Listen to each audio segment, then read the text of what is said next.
akong susuot ng gano'n nung maliit pa ako. Bakit ako? Ako na. Ako nga. Nay, ano pong regalo niyo kay tatay sa Christmas? Ko? Anak, siyempre sorpresa yun. Hindi ko pwedeng sabihin. Malalaman na lang ng tatay niyo kapag nabuksan niya na.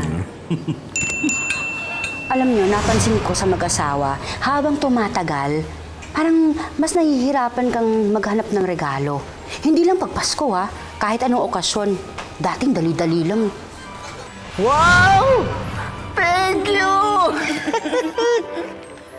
Wow! Ang ganda! Wow! Grabe naman!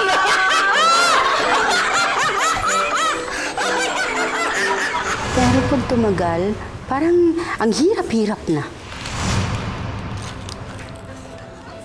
Mahal naman ito.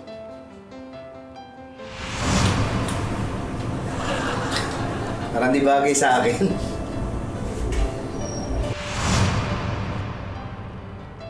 Ano to? Ang hirap, di ba? Sana itong regalo ko sa kanya ngayong Pasko, magustuhan niya. Ikaw, Tay, anong regalo mo kay nanay? Ha! Yan ang malaking sorpresa. Wala pa eh. Wala pa ang regalo kay Elsa.